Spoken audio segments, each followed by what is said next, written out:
Grand shalom à vous tous qui me suivez, mes frères et sœurs. C'est toujours votre frère, nous sommes là, continuer à servir Jésus. Nous savons que avoir Jésus-Christ, c'est une grande victoire. Perdez tout dans la vie, mais ne perdez pas les Seigneur. Quand vous avez le Seigneur, si vous perdez quelque chose, le Seigneur va restaurer, il va rembourser cela. Mais si vous n'avez pas le Seigneur, quand vous perdez quelque chose de valeureux, personne ne va te consoler, personne ne va te redonner encore cela. C'est pour cela, j'aime marcher avec le Seigneur, j'aime les servir, j'aime vivre que pour lui.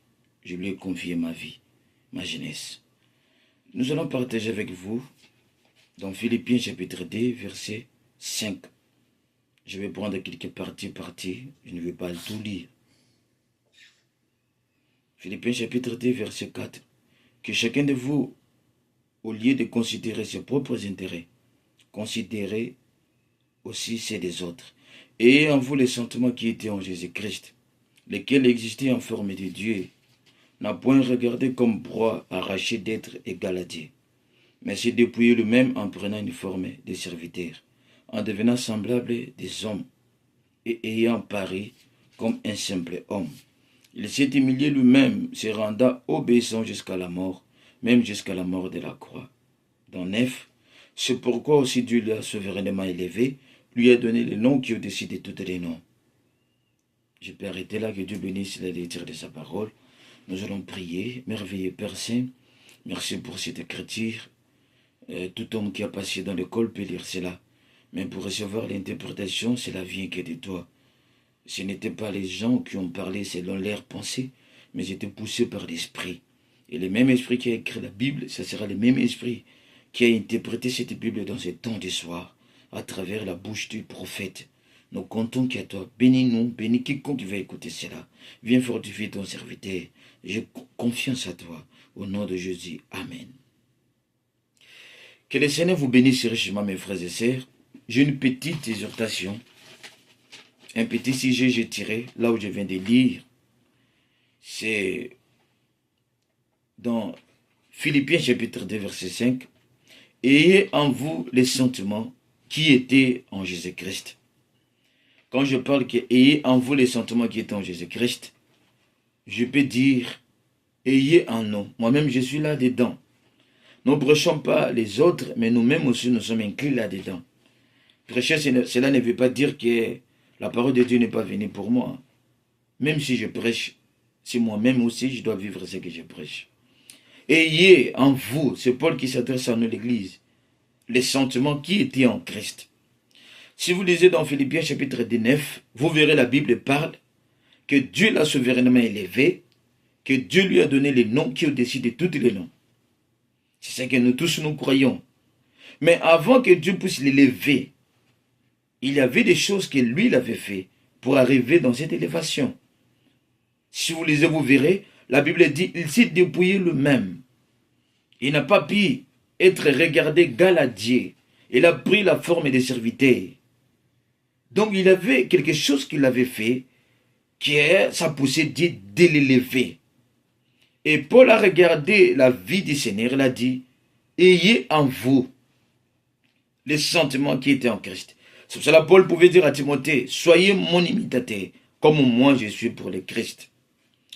Ayez en vous les sentiments qui étaient en Jésus-Christ.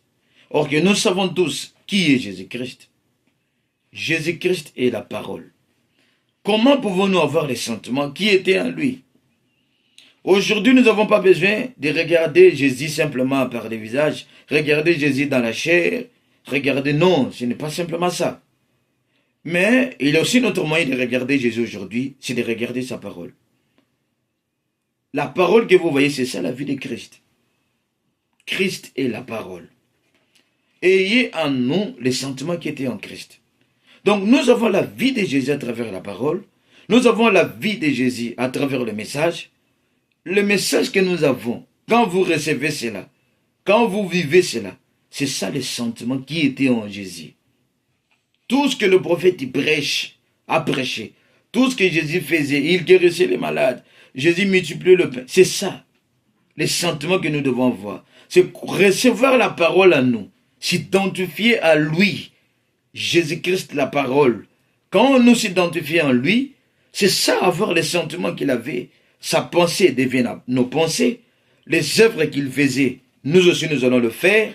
L'amour que lui avait, nous aussi nous aurons cet amour. La compassion qu'il avait, ça devient aussi notre compassion. Tout ce qu'il avait prêché l'évangile, nous aussi nous prêcherons l'évangile. Ayez en nous ces sentiments.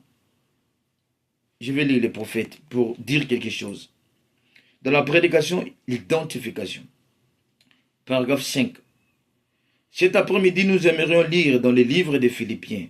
Chapitre 2, les Philippiens, j'aimerais commencer par le verset 5.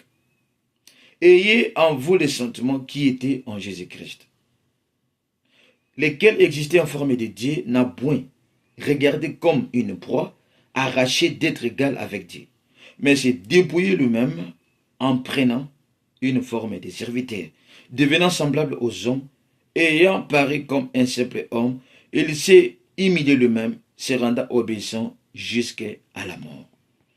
Si vous lisez jusqu'en bas, les prophètes parlent là où Dieu l'a élevé. Ayez en nous les sentiments qui étaient en Jésus-Christ. Regardez la vie du Seigneur et regardez notre vie. Nous verrons que nous n'avons pas encore eu les sentiments que le Seigneur avait. Nous voyons que nous ne sommes pas encore identifiés en Jésus. Pas encore, mes frères. Jésus il était plein d'amour. Jésus était compatissant.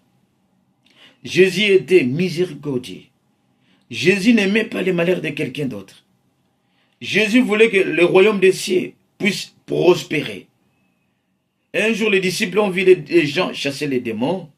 Ils sont venus, ils ont dit au Seigneur, nous avons vu des gens chasser les démons par ton nom. Jésus n'avait pas interdit les disciples. Il avait dit non, laissez-les chasser les démons. Il n'est pas notre ennemi. Il est notre